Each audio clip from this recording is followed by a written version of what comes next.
I qualified it with certain because any of you who work in the partnership area know it's becoming more and more bizarre. I feel like every time there is something that's kind of set and people can plan with it, the IRS runs to Congress and they come up with something new, which prompts one of my favorite quotes from Mark Twain, where he said, "All Congresses and parliaments have a kindly feeling for idiots and compassion for them on account of personal experience and heredity." So with that, I'll start. I'm not quite sure who's responsible for the mess we find ourselves in with partnerships now, Congress, the IRS, or whatever. So the code has a definition of partnership in section 761A. Many of you may be familiar with it. It says a partnership includes a group, syndicate, joint venture, goes on and on and on, by means of which business is conducted or ventures carried on, and which is not a corporation. Of course, which one? This one here? The big one. Okay. I don't know if it goes up high enough for me. Okay. So they define it actually in the negative. In other words, it's not a corporation. And I think the business is the key aspect of it. One of the first areas in which whether or not you have a partnership arises is whether you have a principal employee or principal agent or partnership arrangement. These cases really aren't arising too much anymore, but they arose in the past, and the issue typically would be somebody's trying to convey their interest in the entity and get long-term capital gain out of what is really a service contract and which should generate ordinary income. And the courts look at a number of factors in the area of whether the parties have made capital contributions, their control over income, whether they're principal and co-proprietor, whether they have an obligation to share losses and whatnot, or whether you really have an agency relationship. I think this becomes much more difficult with LLCs and whatnot in terms of who's really doing what. And then there are other factors, whether or not business is conducted in the name of the parties, did they file a partnership tax return. That's often a make-weight in terms of is there a partnership or not. Are there separate books for the entity, and whether the degree of control the parties exercise over the business. Again, with LLCs, from my standpoint, this becomes much more subjective. You should note, and I have to say, I'm not quite sure why the IRS cares so much about this, but the government really has a problem with partners being employees. I could understand that in the past when we had all the issues in terms of could you have a pension plan or profit sharing plan for a partnership, but why they're so concerned today is a bit beyond me. There's a revenue ruling, 69-184. Let's see, where's this? Does this go to the next slide? Yep. Revenue ruling 69-184, where the government states this position that members of a partnership cannot be employees from a tax standpoint for FICA, FUTA, self-employment tax, and all that, but rather they're subject to self-employment tax as individuals and not as partners. You cannot avoid this issue, as some people have tried to do, by having a wholly owned disregarded entity. If you do that, there's a Treasury regulation on the money that says that won't work. I have to say, when they started off with check the box, it was nice. It was something simple. And then for whatever reason, they just could not leave it alone.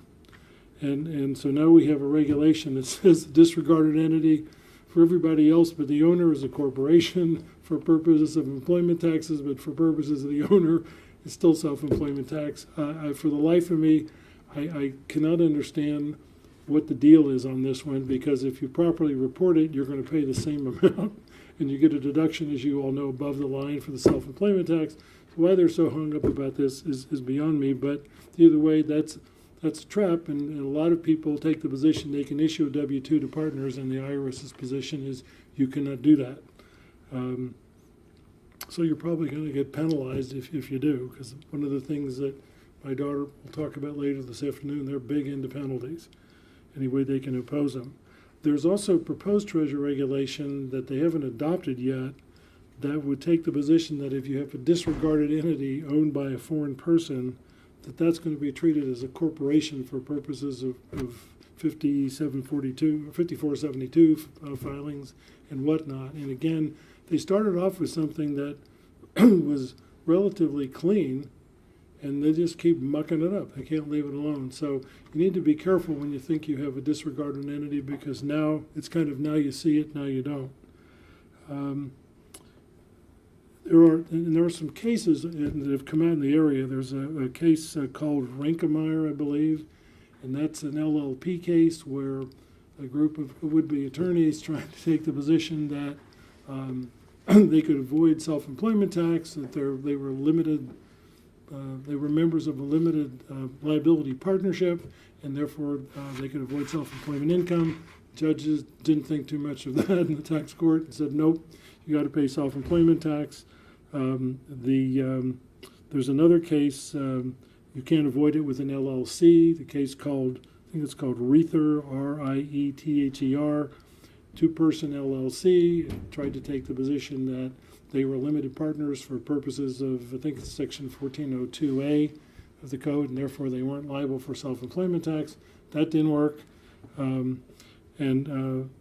That was, I think, a district court case. They lost in that. And then there's a chief counsel advice on the subject where the IRS chief counsel is basically looking to see in these types of arrangements, if what you're receiving is a return on your capital, then you're probably a limited partner and maybe exempt from self-employment tax. If it's not, if return is not from that, then they're going to argue you're subject to self-employment tax and penalize you if you don't pay it.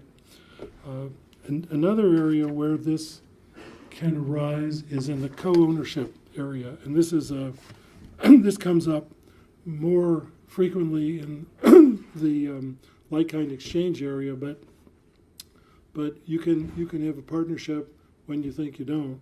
One of the classic cases in the area is Madison Gas and Electric. This is a Seventh Circuit case, and it's so old. It was decided back when I was at NYU in the late 70s. Actually, it was decided in 1980. In this case, the issue was, could you deduct your startup expenses? And so the taxpayers in the case took the position there was no partnership, because what they were doing was building a nuclear power generating plant, and then they were separately, the various owners were separately selling the power, and they took the position there was no partnership. They lost the case. Cases always bothered me, but I'm not a judge, as one of my professors used to say. He used to say when I was in law school at Michigan, that if you're not a judge or you don't sit in the state legislature, I frankly don't give a damn what you think. Your thoughts don't matter. So that case found a partnership, and to me that should have been a tenant in common. It should have not been a partnership, but that case is out there. It's a bad appellate court case. And of course they couldn't deduct the startup expenses because the court concluded it was a partnership, and therefore the expenses related to the partnership, it was a new business, and therefore they had to capitalize all those startup expenses, and they couldn't write them off. There are a number of rulings and other authorities in the area. One, some of you may be familiar with Revenue Ruling 75-374 that a lot of people rely on in the real estate area, and it's got some kind of standards. A couple people renting property with an agent, probably under a triple net lease. The agent gets the money, gives it to them, and then the IRS says that's okay. We'll treat that as a co-ownership and not as a partnership. But if you're providing any significant services, then they're going to argue it's a partnership. And most times, I don't think it matters, because as long as you're properly reporting the income, it's not an issue. But if you're trying to come out of a like-kind exchange, it's a whole different issue, and that's one of the ways that they attack it. There are various examples in the Treasury Regulations also dealing with when a co-ownership situation or two parties working together would be a partnership or would not. One example, just sharing expenses to construct a drainage ditch, that wasn't treated as a partnership, and that's in the Treasury Regulation. Bottom line, there is no bright line on the subject, and from my perspective, it just kind of depends whether depends on the result that people would like to receive, whether the taxpayer or the government is arguing there's a partnership.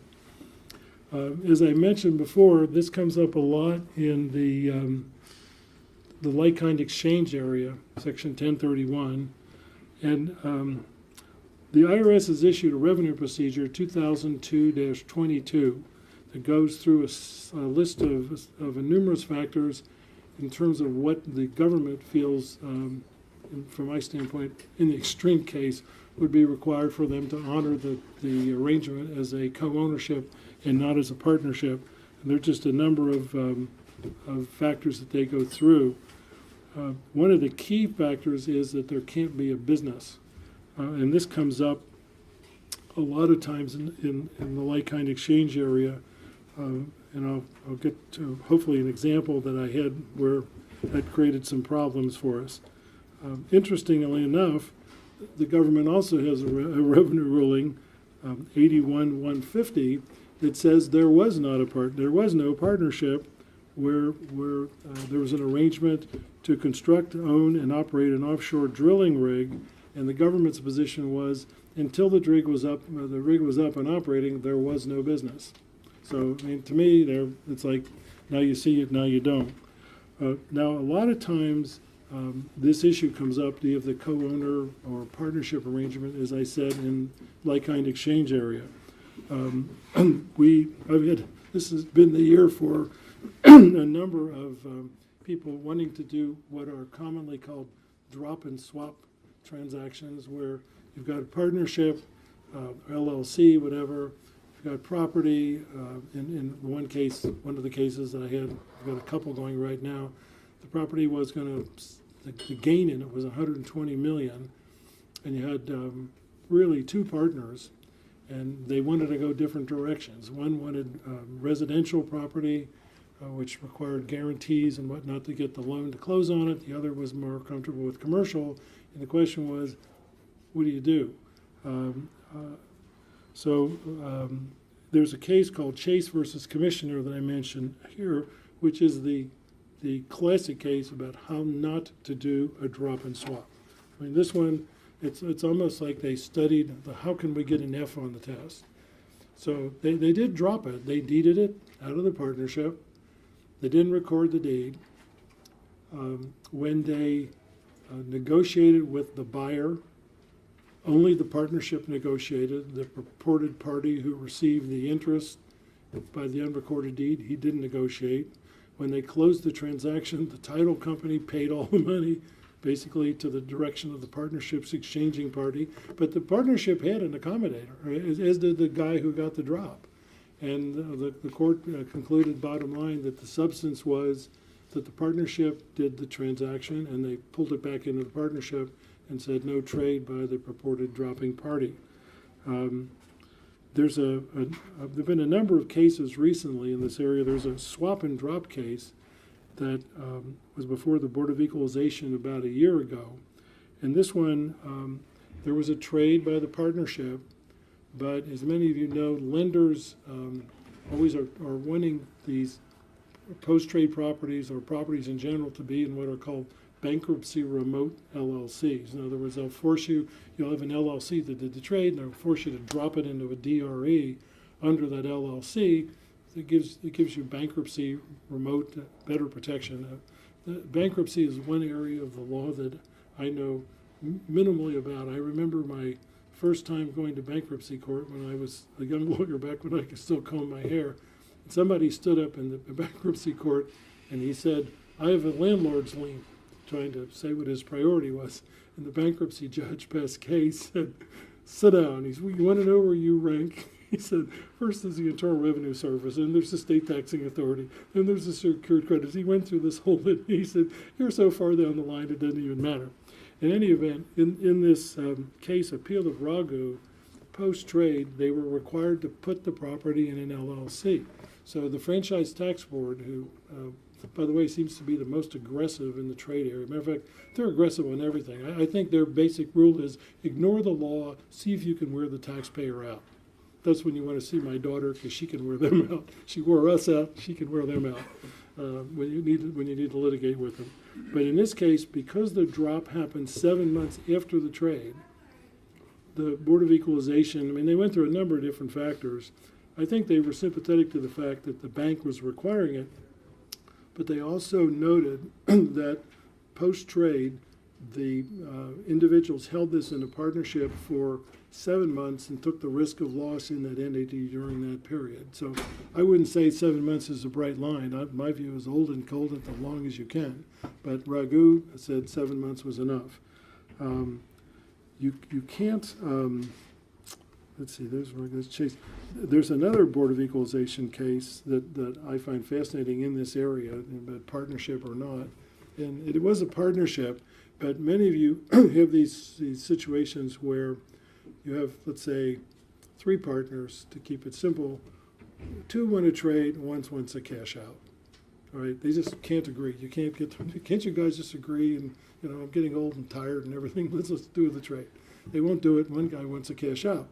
So in Appeal of Ehlers, what they tried to do was specially allocate the gain from the cash, the income, the income, to the party who wanted to cash out. The Board of Equalization's position was that doesn't work because if you start off with let's say equal capital accounts among the 3, and let's say $100 each or something, and say the gain in the transaction that you're recognizing because you got cash is $100. Well, when you allocate it to partner C, his capital account goes up to 200, but you're only going to give him 100 because that's his share. So they said you're not respecting capital accounts, and they disallowed the allocation, and they allocated the gain equally among all the partners. I think if I were going to go that route, if I were forced to do it, what I would do is I'd allocate the gain to partner C. So that would have economic effect. I'd put it in his capital account, and then I'd say, if you want to get bought out, it's going to be at a discount.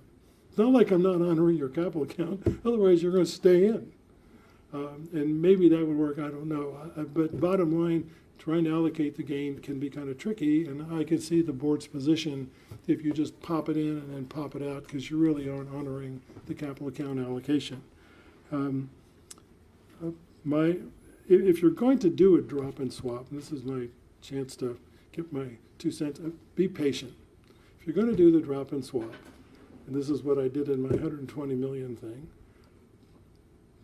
I had 2 partners, of course, so I was worried that if I redeemed the one person out for, let's say, 1/3 of the property, because I think they had 1/3, my partnership would terminate, and suddenly I'd have a disregarded entity, and then I'd be back in, well, maybe now your holding period, I don't know, maybe it's starting over, you can't tack your holding period, who knows what the Franchise Tax Board or IRS would argue.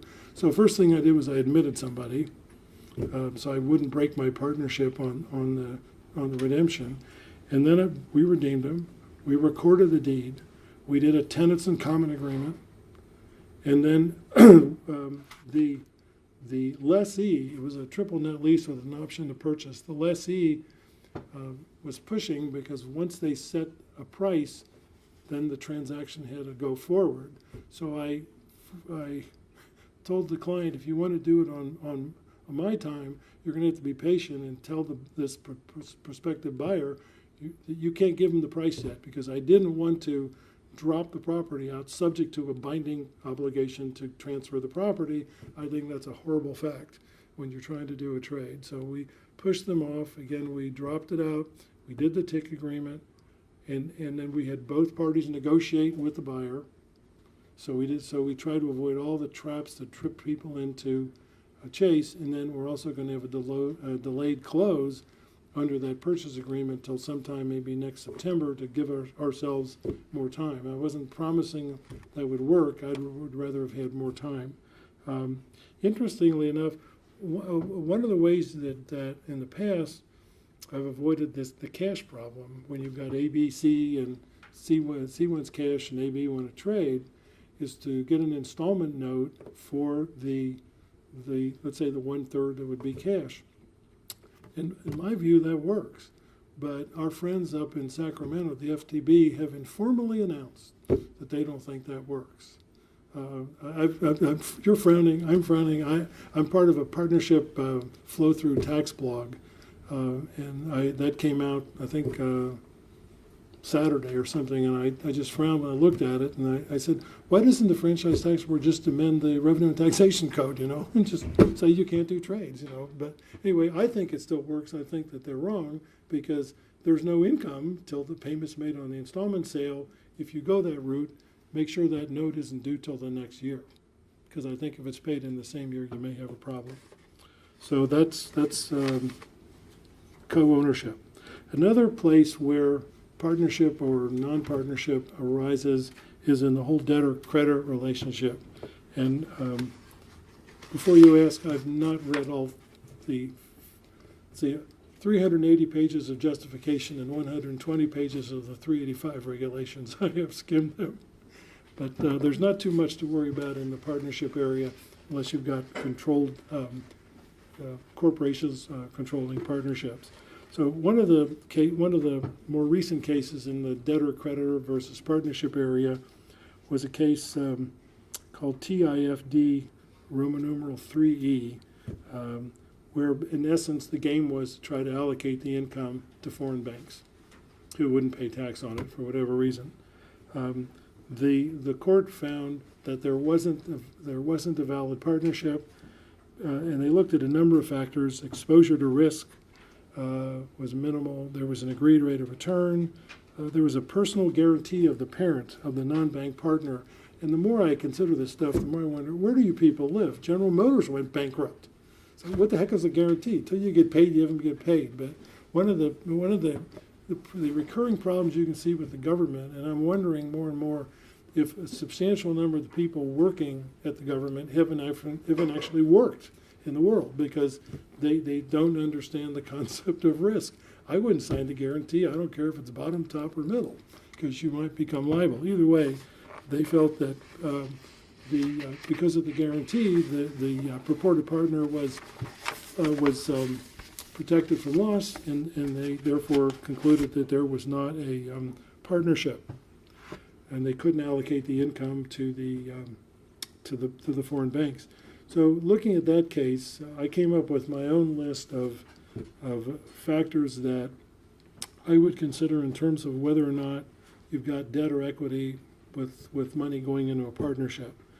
I'll go through the factors, but to cut to the chase from my standpoint, and you guys are the first ones on the line because the attorneys documenting stuff really don't necessarily talk to the clients on a day-to-day basis. But if you're playing this game, make them pay the darn interest and amortize that debt. Don't let it sit out there like one client I had. They borrowed like $1 million from the S Corporation. It wasn't a partnership, and they never made any payments on the note. Well, the franchise expert came in. They said dividend. I think a little bit of interest payment, which wouldn't have been much, a little bit of amortization of the loan would have made the government's case much more difficult. So among the factors to consider, many of you are probably familiar with them, fixed rate of interest payable without regard to the income of the debtor, and make them pay it. When you do that return, if they haven't paid it, make them pay it. Do you reasonably expect payment to be made? Can the creditor, the purported creditor, call it early if there's events of default or something like that? Does the creditor have any meaningful stake in the business, or are they essentially capped out of what they get? Is it clear that it's going to be paid on demand or at a fixed time? And that's why I like the amortization, pay the interest at least annually. Other factors that the court looked at, and I don't think are that significant, rights to participate in management. Again, with LLCs, you don't have that. Subordination is an issue. I think if there's any argument that the government can make that this purported debt is subordinated to creditors, I think you've got a problem. I had one case, I guess about a year ago, with a client building a business, and they needed more money to get it put together. So they were looking at all kinds of things, trading people into it. They had the business issue, there's that revenue procedure 2002-22, and then they were looking at debt. But they had a secured creditor who was their mortgage lender, they held a deed of trust. So what I did was, and yet they wanted to get money from tax exempts who didn't want UBTI. They didn't want to be partners. So what we did instead was we came up with a loan to the partnership that was subordinated to the secured creditor, but not the general creditor. So it stood pari passu on the same level with them, and then I was comfortable that that was not the partnership interest. The tax exempts wouldn't get UBTI, and we could get the money. Some other cases in this area, a little more recent. There's a case called Chemtech. This one bothers me because the court concluded a 1% upside wasn't enough. That bothered me. So, I mean, when I can, people always ask me, what the minimum is. When I can get it, I go for 5. So 1 sometimes can be pushing it. Then there's another case that many of you may be aware of, Historic Boardwalk, which from my standpoint is a case where they just ignore the law and get to the result. But they said because there was a guaranteed preferred return and no meaningful downside risk, that the purported partner wasn't a partner and you couldn't allocate the rehab tax credit to their partner. Well, there was enough fallout from that decision that the IRS came out with a revenue procedure 2014-12, and this sets forth requirements for safe harbor in terms of whether or not there's a partnership for a rehab tax credit. They couldn't just say you could use this for other purposes, so you can't. But I think it still gives you some guidelines, and notably, I think it's got a 5% in there. But it goes through a number of different factors where if you comply, then they would treat a holder of an interest as a partner, and you could allocate the rehab credit to them. There are other cases where, an older case, for example, when a loan is payable only out of net profits and there's no sharing of losses, in that case, though, they still found a partnership because they filed a partnership return, almost like they admitted there was a partnership. As I mentioned, this can come up when you're trying to get tax-exempt investors into the partnership. I think you need to just be very careful how you structure it to make sure that you don't end up with the wrong characterization. As I mentioned, I've not had time to fully digest the 385 regs, but again, unless there are significant amounts involved in corporate partners controlling the partners and playing some games in there with heavy control, you're probably outside those regulations because they're really not aimed at certainly domestic type things, more aimed at trying to catch earnings stripping and playing games with offshore affiliates. Although interestingly enough, they apparently don't cover arrangements between the foreign affiliates.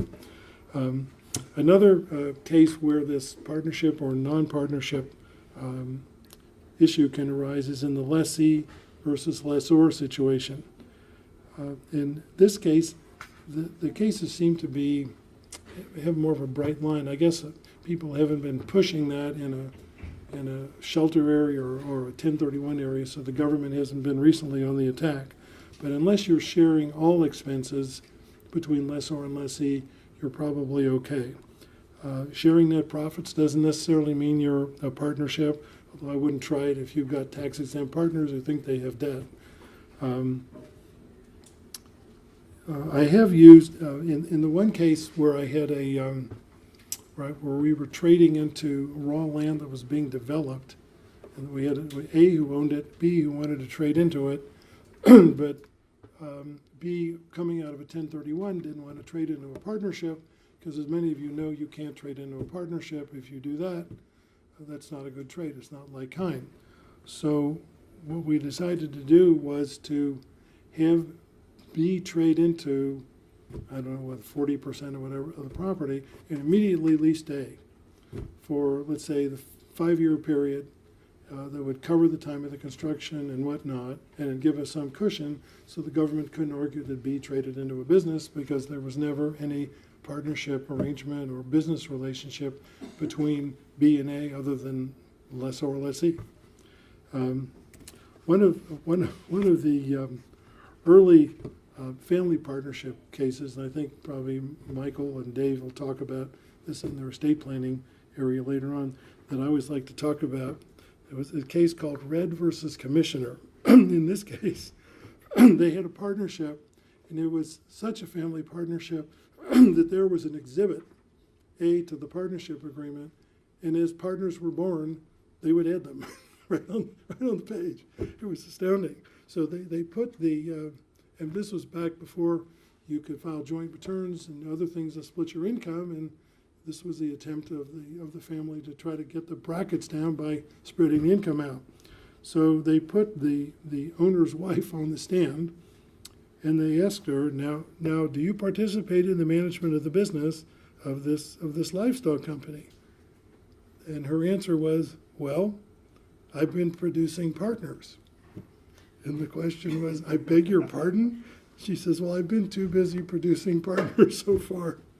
So the bottom line is, whether or not a partnership exists for tax purposes, from my standpoint, it depends sometimes on the ultimate result that the parties are seeking. Sometimes the government wants a partnership if it'll blow the trade.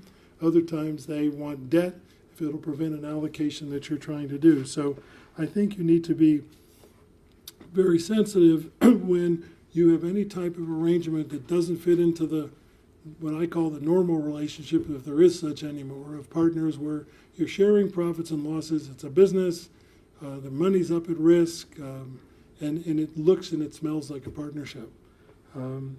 So with that one, I guess I will attempt to go to slide 2. I'm fine with the tax law. I'm not great with slides.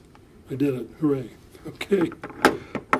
Another partnership topic I want to go over very briefly, because it's been made more complex, are transactions between partners and the partnerships. And one of the areas where you really can fall into a trap are the disguised sale rules. Bottom line, many of you may remember, it used to be that A could put in property, B could put in money, and as long as A had enough basis, A could take out the money, and there wasn't a problem because his basis went down. It was a timing issue. Eventually you'd get A when there was a disposition of his interest.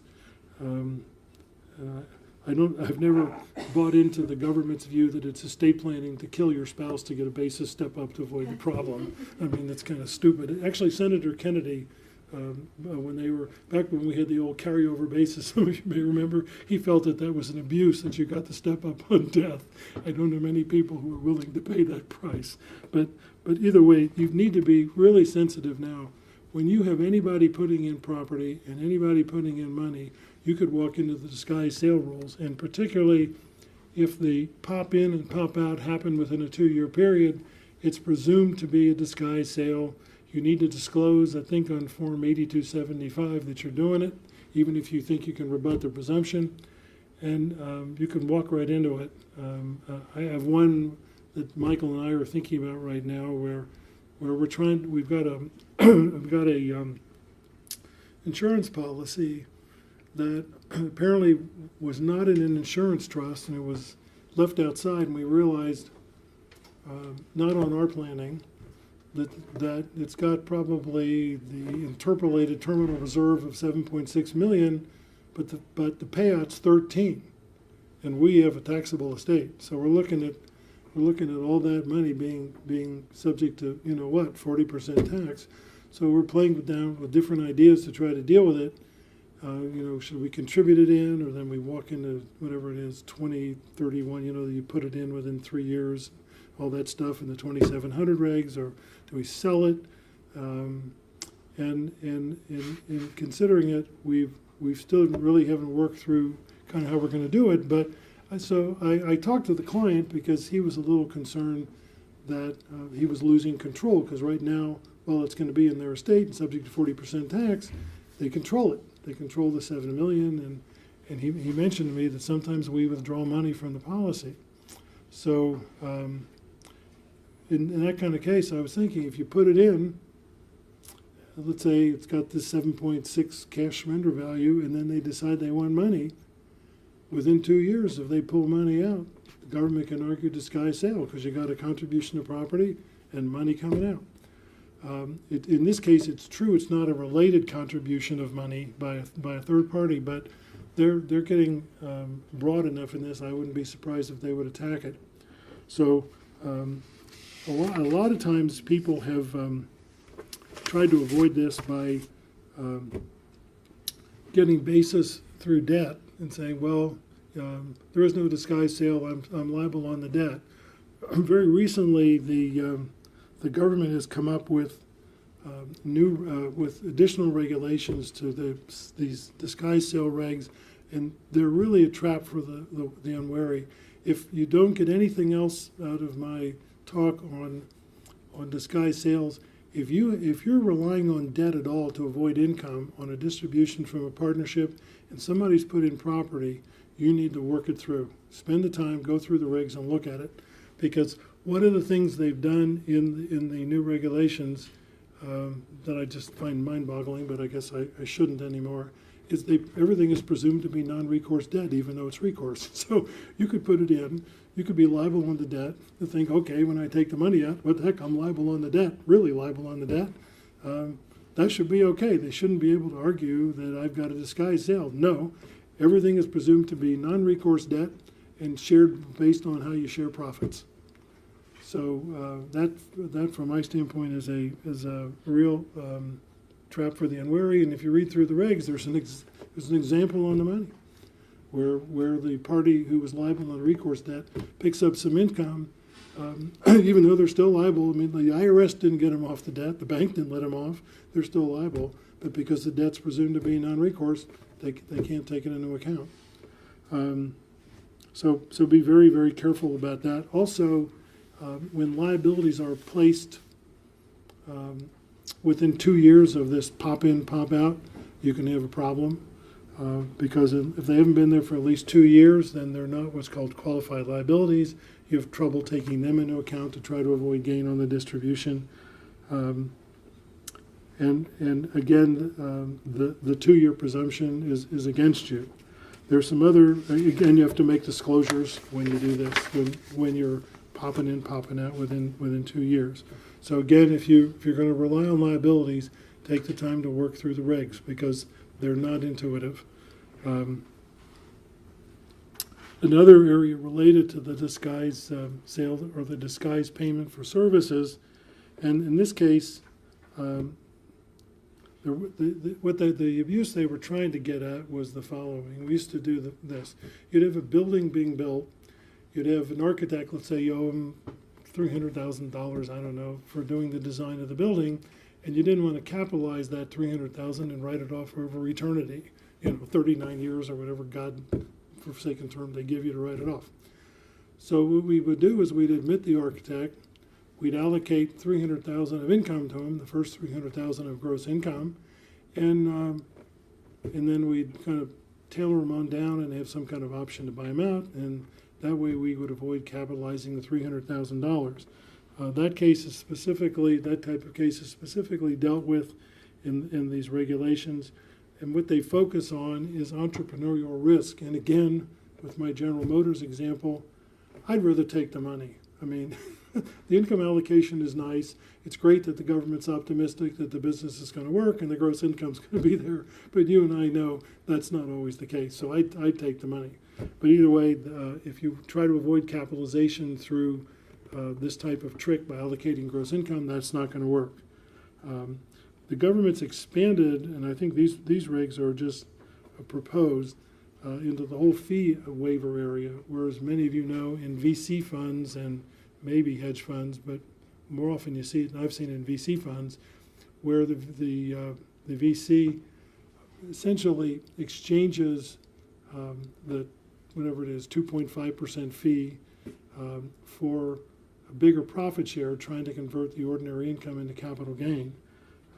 And the government basically positioned in the proposed regs, unless that's subject to risk and there's a clawback, they're going to disallow the shift. Again, I've seen this probably, I don't know, 4 or 5 times. I find the economics, I can't understand them because, again, I would rather take the fee, pay the tax on the ordinary income, know I'm get the money, because until that deal closes, there's no guarantee you're going to get the money on the stock. So, again, I don't. The other thing I don't understand is if you wait and you do this switch of your fee for the profits interest when the asset is so pregnant, you know it's going to happen. I mean, this deal is a done deal. It's signed up. There are no conditions to close. I think it's a breach of fiduciary duty to your partners because there are securities involved. These are always in LLCs or partnerships, and there's no way you could make adequate disclosure with them and get away with this because you're taking the either taking capital gain away from them or decreasing the amount of stock that could be distributed to them. So I would think the economics would stop this stuff, or the SEC, but either way, the government doesn't like it, and they have proposed regs aimed at dealing with it. Interestingly, these proposed regs on disguised sales have a very brief discussion. They haven't changed this, of targeted capital accounts, which I will be frank, I find incomprehensible. And I've never seen a CPA raise his hand and say, really, I understand them, other than to say, the lawyer is telling me figure out what the hell's going on and report it, and I should take all the liability on the allocations. But the regs say on targeted allocations that no inference is intended, these are proposed regs, as to whether or not targeted allocations satisfy an economic equivalence rule. I don't think they work other than in very simple, straight-up type cases, but I know a lot of people swear by them, and I know the clients like them because they can follow the cash. I don't think they work with preferred returns, special allocations, and all kind of other things, but more and more people are using them. Another, I think it's still on this slide, yep, another item to be wary of, and I guess one of the seminars I took recently to get my specialization credit, one of the speakers said, and it's something you should keep in mind, he said, if you can think of it in 60 seconds, somebody else did too. And there's a defense for it. So if you get a really great idea, talk to some of your other tax partners or other tax people and see maybe there's something you're missing, maybe somebody thought about it. So the other area, the loss disallowance rule, and in this area, when you've got sales or exchanges between related parties or partnership and a partner who's deemed related to it, you can lose your loss unless you've got a pure capital asset. So 1231 property would be a classic. You think you're going to get capital gain out of it. You don't. Very broad attribution rules. So when you have a sale at all between a partner and the entity or related partnerships and you've got 1231 property, you need to work through and see what the ownership is. You can also lose capital gain treatment, as I mentioned, in this sales between related entities. This is all in Section 707. Actually, Section 1239 does a kind of a similar thing. And finally, you can lose your installment sale. If you have a sale of depreciable property between related parties, you can lose your installment sale. You get a very bad surprise. That it's no good beyond the depreciation recapture. So let's see. Oh, this is the most difficult part for me. Okay, partnership interest for services. This area,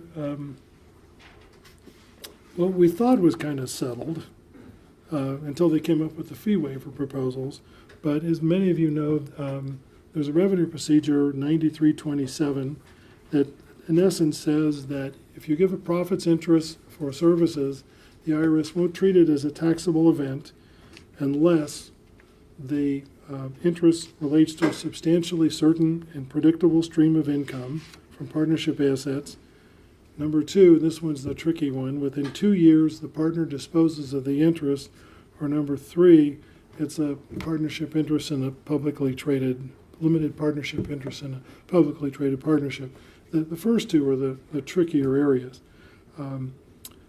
The government came out with another revenue procedure, 2001-43, and this one said that where the partnership grants the profits interest that's substantially non-vested, the recipient will be treated as, for tax purposes, of receiving the issue on the date of grant, provided that the partnership and the recipient don't try to whipsaw the IRS, and that you treat the service provider as the owner of the partnership interest from the day of grant, and you allocate the income to him or her, and et cetera. So you treat them like they're a partnership, like they're a partnership arrangement. In addition, at the time the grant becomes substantially vested. There's no game playing where the partnership tries to take a deduction for the income, and then the other requirements of 9327 are satisfied. Again, no kind of guaranteed flow of income, no disposition within 2 years, no transfer of an interest, limited partnership interest in a publicly traded partnership.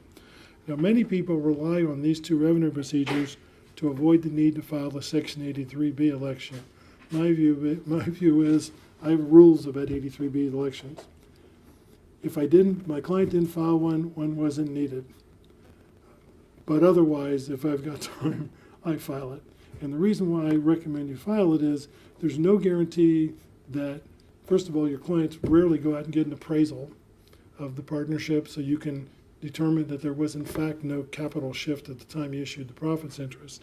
But number two, many times when these interests are issued, there's a disposition within 2 years, which could be involuntary, there's a acquisition of the entity or whatnot, and you can't control that. But if you made the 83B, time is running on your value, and you don't have that. You don't have them look. They don't have a longer unlimited statute of limitations because you've waited to deal with the matter.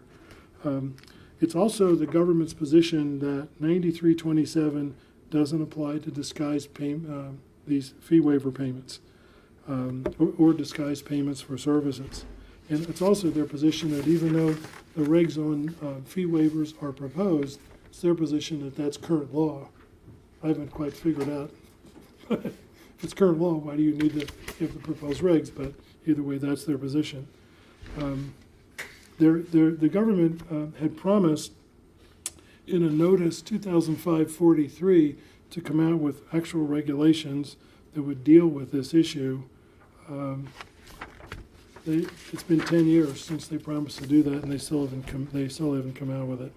So we need to, I guess, just be careful when you do it. I always ask them, do you think there's any value at all that's in that interest? And if we can, we usually mark up the capital accounts once we're an operating entity and do something, so at least we try to make it clear we're not trying to move capital. So some other items, I still have some time. I'll leave some time for questions. The whole issue of recourse and non-recourse debt, now you see it, now you don't. As I said at the beginning on my disguised sale, where you could put the property in, money could come in, you distribute it out. It was a timing issue before the government got all bent out of shape and changed the 707 code sections and regs. Now, in terms of debt, when debt is non-recourse, it just all depends.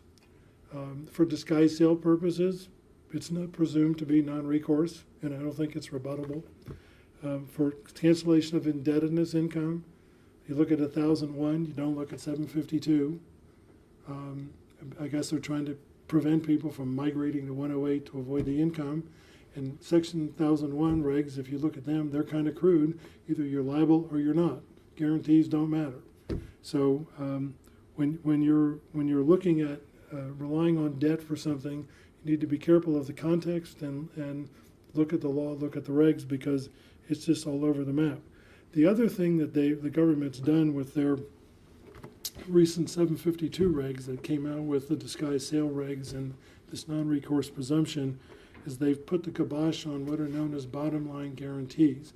We used to use these a lot in what are called UPREIT transactions, where people were contributing heavily leveraged real estate to an UPREIT partnership. They had, even though you can't have a negative basis, they do. they're deep into the debt. And so what we used to do was have people assume, let's say, the bottom 20 million of the debt, whatever they needed to prevent themselves from getting a distribution under Section 752 when they contributed the property to the partnership. The government has said no, those don't work. Bottom line guarantees don't work. And they came out with that in proposed regs and in the final regs, and my first thought when I saw that was, why don't you sign on the bottom line if you think there's no risk? General Motors again. But bottom line guarantees are no good. You can do vertical slices, those work, and you can do dollar amounts. those still work. But if you try to do the bottom amount of the debt, that will not give you basis for 752 purposes. Some other items that are kind of traps I always like to mention: altering sharing ratios in the agreement. You have to be careful of the timing of the amendment. You can make the amendment to the agreement after the close of the partnership year, but not counting the time. For extensions. So you've got to make the amendment by the time for filing the return. Extensions won't help you. You can't make retroactive allocations of losses or income to partners who weren't there at the time. That won't work. It used to work, but it doesn't work anymore. And there are a number of cases and rulings on it. One case was a Fifth Circuit case. They held partners could only deduct partnership losses incurred after they entered the partnership, and the attempt to retroactively allocate the losses to them didn't work. There's a revenue ruling 77.310, it's the same effect. You can't do that. So as long as there are no contributions made, you can reallocate losses among existing partners through the due date of the return. But if money comes in, that's going to be a problem. The last thing I'd like to mention is the issue of termination of a partnership.